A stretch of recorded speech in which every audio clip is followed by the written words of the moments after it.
Seeing Charlie's determination, Owen sneered and said to Solomon, "It seems some people are really tired of living.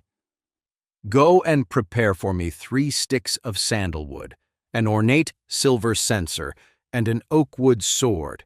I'll grant his wish myself." Solomon didn't dare to hesitate and had everything ready in a flash. A moment later, sandalwood was burning in the censer, sending a thin curl of smoke into the air. Mr. Owen raised the oak wood sword, chanting under his breath. Standing next to him, Christian started to feel dizzy, as if his head was pounding and his temples were throbbing.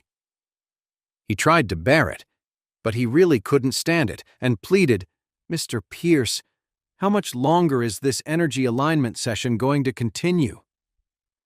"Your family's aura is very heavy," Owen replied. "This reaction is a sign that it's working. It needs time to do its job. Please, just hang in there for a little while longer." Hearing Master Pierce's command, Christian could only grit his teeth and endure. But the longer he had to be patient, the more uncomfortable he became. He wasn't just nauseous. A sharp pain was now stabbing through his head. But fortunately, a charm he wore on his chest suddenly grew intensely warm, the heat spreading through him and protecting his heart, keeping him from collapsing on the spot. Christian was shocked. "Isn't this the charm Charlie gave me?" Unaware of what Christian was thinking, Owen took a sip of water and sprayed it onto the oak wood sword, then swiped the blade through the rising smoke. Just as the sword swept across the smoke, Christian suddenly felt like he'd been hit hard in the head. A sweet, coppery taste filled his mouth, and a spray of blood spurted from his lips. "Uncle!" Stephen cried out, shocked, and rushed forward to hold him up.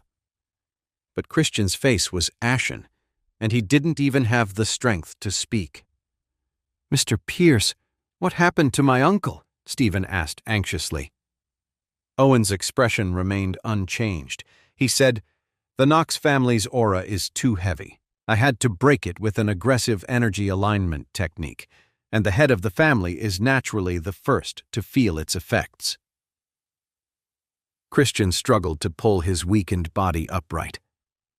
"Thank you, Mr. Pierce, for setting this up," he managed to say. "I am grateful." After he had coughed up the blood, he actually felt a lot better. Not only that, but Stephen also felt the positive change in himself and quickly thanked Owen as well. Terry frowned and said, "Owen is really skilled. The evil spirits in the Knox family are so strong, and he managed to lessen them. The guy really knows his stuff." Everyone there was an expert in energy alignment, so they didn't need an explanation. They all understood that Owen had broken the curse of the Knox family's evil spirits, and they looked at him with newfound admiration. "Uncle, let's go sit over there." Stephen helped Christian to a chair, then turned to glare at Charlie. He said provocatively, "So, what do you have to say now? Hurry up and give our family our money back." Charlie smirked and said, "I can give you the money back, but I'm afraid Christian won't be around to spend it." "What?" Christian was completely shocked. Charlie glanced at him coldly and said, "Look at your palm. Do you see a thread of fate?" Christian's face went pale. He quickly turned his palms up and froze. He saw a faint thread of fate etched into his palm. This thread of fate started from the fate line on his palm and stretched all the way up his arm. Christian was horrified. "What is this? I didn't have this before." Charlie said coldly, "This is your fate line. The Knox family is so cursed that Owen is using your life to resolve it. In 3 days, this thread of fate will reach your elbow, and then you'll be dead. He's using the good karma you've built up over your life to change the Knox family's destiny." When Christian heard this, he was so shocked that he froze. Stephen was also panicking and quickly looked at everyone in the room. All the masters there nodded slightly when they saw what was happening. Christian wouldn't live for 3 days. Stephen dropped to his knees with a thud and begged Owen, "Mr. Pierce, please, save my uncle." Owen looked arrogant and sneered. The spell has been cast. How can it be undone? I used Christian's life in exchange for your family's survival. You should be thanking me." Skylar also turned pale. She bit her lower lip, struggling with what to do for a long moment, then dropped to her knees in front of Charlie. "Please," she begged, "save my dad." Charlie glanced at her and said dismissively, "Since your Knox family chose to believe in Owen, this has nothing to do with me. So why are you asking me to get involved?" Skylar's eyes were red. She gritted her teeth and said, "If you can save my dad, I'll do anything you want." Charlie smiled and said, "I'm not interested." Christian also ran over, knelt in front of Charlie and cried out, "Mr. Wade, I was completely fooled. It was Stephen who tricked me." As he spoke, Christian yanked Stephen over and started slapping him hard across the face. Stephen kept dodging. Skylar also grabbed Charlie's leg and cried, "Please, just save my dad. Please." Charlie sighed and said, "All right, everyone stand up. I was just scaring you. It's nothing. Fortunately, your dad is wearing the warding charm, or he wouldn't have the strength to be slapping Stephen right now." Christian looked doubtful. He took the charm from inside his shirt and said, "Is this really working?" Charlie nodded. "The thread of fate is fading quickly. With Owen's cheap tricks, he's a long way from being able to break my charm." Christian looked down at his arm and saw that the thread of fate had dimmed a lot and was slowly disappearing. He couldn't help but be overjoyed. "Thank you, Mr. Wade. If it wasn't for you, I would be dead today." Charlie waved his hand and said, "It's because you got lucky. You happened to be wearing the charm. Otherwise, I wouldn't have bothered with you." After he finished speaking, Charlie turned his head to look at Owen and said, "Now, the result is obvious. Aren't you going to admit you lost?" Stephen finally came to his senses, knelt on the ground, and apologized to Charlie without saying a word. Owen's face turned red with fury. He stared at Charlie and snarled, "You think you won with a few cheap tricks? I was going to spare your life, but you're just too stubborn. I'll give you one last chance. Hand over the clams, kneel down, and apologize." He didn't want to use his final trump card, but it had come to this. Charlie had already beaten him, rendering his whole plan useless. What's more, once he played this card, not even he could completely control it. Everyone here might die. Charlie's face turned icy. "And what if I say no? You forced my hand!" Owen snapped, and as he finished speaking, he took an obsidian altar from the box beside him. A few black mosquitoes flew out of the altar and instantly pounced on the meat and vegetables on the table, devouring them. Warnia looked baffled and said, "Does Owen raise mosquitoes?" Everyone watched the black mosquitoes swarm the food, and it was a bizarre sight. The other masters present were completely confused.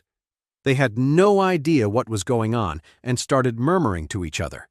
But a moment later, the meat dishes that the black mosquitoes were eating rapidly changed color, and countless smaller black mosquitoes emerged from the meat. In less than 5 minutes, the fresh dishes on the table were all rotten and spoiled, and a dense swarm of mosquitoes emerged from them. There was a rooster on the grass in the yard, one that the White family kept. A few of the mosquitoes flew toward the rooster at an incredible speed. After more than 10 seconds, the rooster shrieked and flapped its wings wildly, then dropped to the ground, convulsed, and died. From the feathers of the dead chicken, a large black mosquito wriggled out and flew into the air. The swarm of black mosquitoes in the sky was thick, rushing toward the crowd like a tornado. The yard erupted into chaos, and the crowd scattered, desperately trying to get away.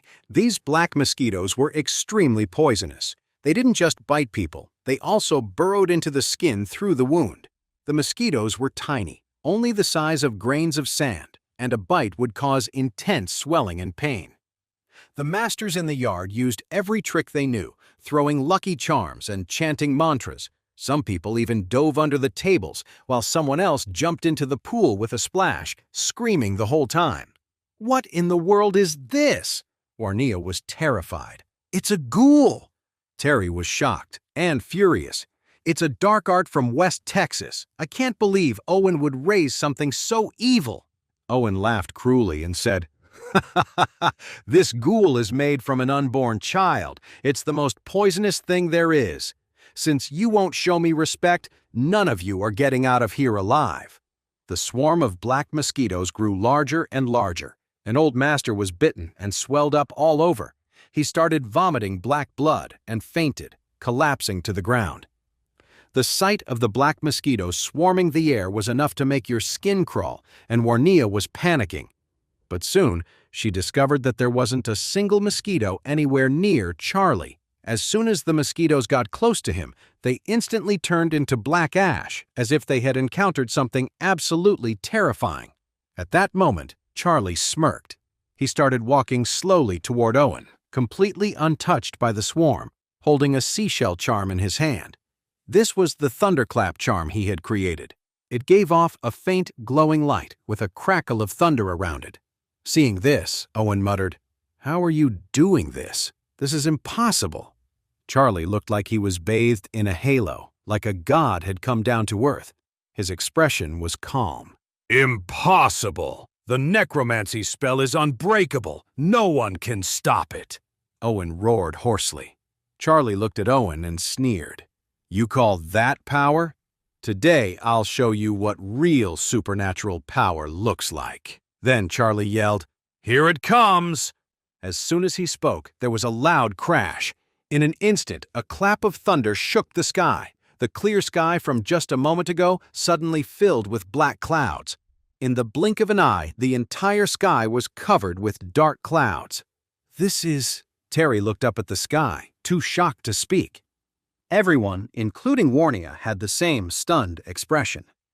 Christian murmured, "It's a miracle." "This is a miracle." A second later, a bolt of silver lightning shot straight down from the sky. A furious bolt of lightning struck the swarm of mosquitoes, instantly turning them to ash. Tables and chairs splintered, trees toppled over, and the air filled with the sharp smell of something burning. But Charlie just stood there, with his hand raised, staring coldly as the lightning flickered around his body. A powerful wind swept through the courtyard, and a heavy rain began to pour down, washing the whole area clean. A few seconds later, the crowd snapped out of it and started scrambling for cover, terrified of being struck by lightning. Hey amazing viewers, it's Charlie here. Thanks for sticking with us. By the time of the release of this video, only 11% of our viewers have joined the party by subscribing, and 89% of you might miss out on our next mind-blowing video. So what are you waiting for? Hit that subscribe button and join the exclusive club.